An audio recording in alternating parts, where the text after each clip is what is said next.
Hi, I'm Trish Sherwood. I'm a holistic counsellor and psychotherapist, and I'm interested in how to help people working with fear, anxiety and panic attacks, all of which are on the up these days, and giving people tools so that they can take them home and make a difference to their lives. In order to understand fear, panic, anxiety, we have to understand it's a condition we all could have, and we certainly all have fear. What we need to understand is it's not in our heads. It's actually in our bodies. Fear, we might think about it, but it actually is experienced in our bodies. And anyone who has panic attacks knows what it's like to feel shaky in your body, to need to run, whatever. So let's start looking at how panic attacks and fear attacks start. First of all, when you're balanced and calm, you're fully breathing down to the tips of your toes. You are balanced, feeling at ease. The breath is breathing in and out down to the tips of your toes. Now, as you experience fear, you start to withdraw the breath. And we become conscious of it at different times. Some of us become conscious that we're getting fearful when our legs start shaking. By then our breaths withdraw and we're moving our higher consciousness out this far.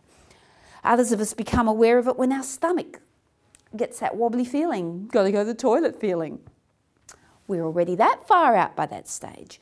Then some of us become aware of our fear when we get in our bodies, when we get that butterfly feeling in the stomach, wanting to be sick, nausea, anxious. Our breath is that far out at that stage. And our higher consciousness, which is carried by our breath.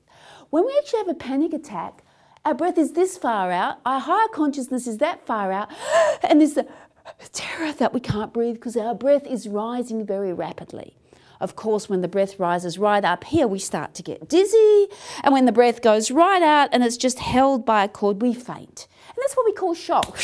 People leave their bodies really quickly because they can't deal with the trauma that's going on around them. It's too much for them as a human being to digest.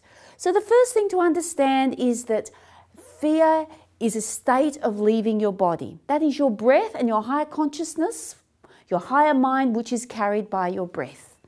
So the immediate counter to leaving your body and to reducing your fear and panic is to get back into your body, right down to the tips of your toes, stamping your feet. I am here. I am safe. I am here. The more you stamp your feet and clap your hands, it forces the breath back, and you'll notice the fear level will drop, particularly in acute cases of panic and anxiety. It's not surprising that soldiers went to war marching left, right, because it lowers the fear. So fear is antidoted by getting into your feet, into the bottom of your feet. In the cases of severe shock, when someone's gone very quickly, very often warmth applied to the feet, right up to the knees, like a hot bucket of water with cut up lemon in it, will help draw the breath and the person back to the bottom of their feet and help them overcome the shock, because shock's acute fear.